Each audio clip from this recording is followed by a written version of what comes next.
Hello everyone, I am Tanishka Tayal, second year BTech student of the North Cap University Gurugram, specializing in data science and artificial intelligence.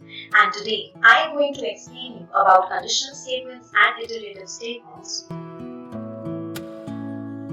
So let's get started. The first one is the if-else statement. If statements test a condition and if the condition evaluates to true, it carries out statements indented below. And in case condition evaluates to false, it carries out statements indented below else. For example, x equal to 5. If 5 is greater than 0, that is true. It will print positive number. And if I put any other number that is less than 5, it will print that it's a negative number. Moving on to the next conditional statement, that is the if-else statement. Sometimes you need to check another condition in case the test condition of if evaluates to false. That is, you want to check a condition when control reaches else part, that is, condition test in form of else if. To solve conditions as above, in else if form, Python provides if-elif and if-elif-else statements. Let me just show you how it is executed. For example, my number is 3.4. If my number is greater than 0, simply positive number will be printed on the screen. Elif, number is 0, it will print 0 on the screen. Otherwise, if both the conditions mentioned above are false, then only it will print that it's a negative number. So let me just run this cell. You can see that it's a positive number. 3.4 is greater than 0, therefore it is a positive number. And if I replace it with 0 and then run this cell, my 0 is printed. That is in the elif part. Moving on to the shorthand notations in Python. Instead of directly writing x equal to x plus y for assigning a variable x and incrementing the value, we can simply write x plus equal to y, the operator followed by the equal to sign, and it is followed in every single operator. That is in addition, subtraction, multiplication, division. This is the modulus operator, this is the exponential calculation operator, and this is the floor division operator that computes the remainder. Moving on to the logical operators in Python, we have three logical operators, that is the AND, OR, and NOT operator. AND operator evaluates to true if both x and y are true.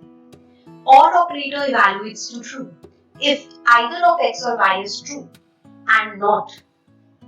If a condition is true, then logical NOT operator will make it false. Moving on to the next part, we have the iteration statements. To carry out repetitive tasks, Python does not have to go through statements, rather it provides two types of iterative statements. That is the for loop and the while loop. The for loop is a loop that is for a given number of times, and while loop is a condition based loop. You can see that in the for loop I have used a different keyword, that is the range. So let me just explain you what range is and then I'll come back to the for loop. Range function is a function where it will print the value starting from 0 to the number -1. For example, we have range 6. So this simply means that it will be printing all the numbers that are starting from 0 and ending till 5, not including 6. So, in the for statement, when I write x in the range of 0 to 5, first value that x will encounter is 0 and it will simply print it. Again, it will repeat. The value of x will automatically get incremented by 1 and then it will again check. 1 is in the range of 0 to 5 because in the range of 0 to 5, we have all the numbers 0, 1, 2, 3, 4 and 5.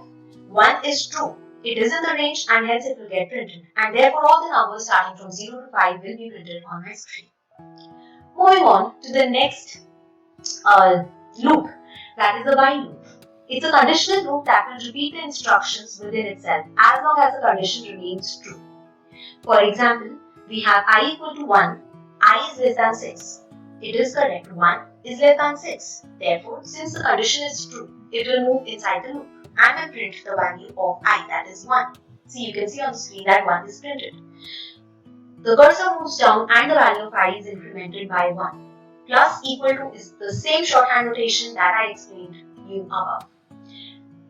After incrementing the value of I, the value of I becomes 2. Since 2 again is less than 6, the condition is true. It moves inside the loop and will print 2. And so my values are printed from 1, 2, 3, 4 and 5. Next is jump statements, that is the break statement and the continue statement. The break statement enables a program to skip over a part of the code. A break statement terminates the very loop it lies within. Execution resumes at the statement immediately following the body of the terminated statement. Let me just give you an example where I have used a while loop. I have declared two variables num_sum and count that are initialized with a value of 0. When I enter into the while loop, my count, that is 0, is less than 10. Since the condition is true, I move into the body of the loop. The value of num_sum is incremented every time by the value of count, and count is incremented every time by the value of 1. Now I put a condition here that when my count becomes 5, the flow of the program breaks, that is, I want my loop to get over and the statement following the loop gets printed. That is, as soon as the value of count becomes 5, the while loop gets terminated and this statement is executed. And hence, when I run the cell, my answer comes out as sum of first 5 integers is 10. Because the value of count is 0, 1, 2, 3, 4, 5 is not included in the count because it gets terminated. Next one is the continue statement. The continue statement is another jump statement like the break statement, as both the statements skip over a part of the code.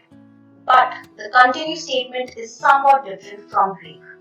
Instead of forcing termination, the continue statement forces the next iteration to take place, skipping any code in it. So, when x is in the range from 0 to 6, when x is 3 or 6, the loop is again repeated. That is, the flow of the control again comes back to this line.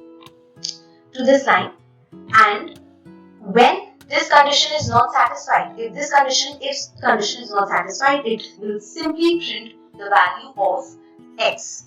For example, when starting off with 0, x is not 0, x is 0, it is not equal to 3 or 6. It is not going to come here and it will simply print the value of x.